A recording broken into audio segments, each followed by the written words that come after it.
కామారెడ్డి జిల్లాలో కాంగ్రెస్ పార్టీకి big shock తగిలింది. జమున రాథోడ్ కాంగ్రెస్ పార్టీకి రాజీనామా చేసి వైఎస్ఆర్ తెలంగాణ పార్టీ కండువా కప్పుకున్నారు. వైఎస్ఆర్ ఆశయాలకు ఆకర్షితురాలనై తాను వైఎస్ఆర్ తెలంగాణ పార్టీలో చేరడం జరిగిందన్నారు జమున రాథోడ్. కాంగ్రెస్ పార్టీలో నిజాయితీగా పనిచేసిన వారికి గుర్తింపు లేదని ఆరోపించారు. రాబోయే రోజుల్లో ఎల్లారెడ్డి నియోజకవర్గంలో వైఎస్ఆర్ తెలంగాణ పార్టీ బలోపేతానికి కృషి చేస్తానని తెలిపారు.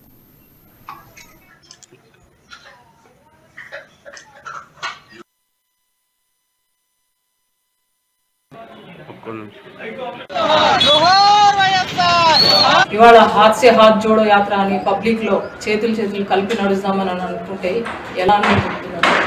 మీకు పార్టీలో సఖ్యత లేదు, పార్టీలో ఏ నాయకులతో మీరు కలిసి నడవలేని వాళ్ళు బయట ప్రజలకి ఎలాంటి నమ్మకం కలిగిస్తారు హాత్ సే హాత్ జోడో యాత్రలో అని చెప్పేసి నేను మీడియా పరంగా సూటిగా ప్రశ్నిస్తున్నాను. ఇవాళ హాత్ సే హాత్ జోడో యాత్ర అని పబ్లిక్ లో చేతులు కలిపి నడుస్తామని అనుకుంటే ఎలా అనుకుంటున్నారు? మీకు పార్టీలో సఖ్యత లేదు, పార్టీలో ఏ నాయకులతో మీరు కలిసి నడవలేని వాళ్ళు బయట ప్రజలకి ఎలాంటి నమ్మకం కలిగిస్తారు హాత్ సే హాత్ జోడో యాత్రలో అని చెప్పేసి నేను మీడియా పరంగా సూటిగా ప్రశ్నిస్తున్నాను. ఇవాళ హాత్ సే హాత్ జోడో యాత్ర అని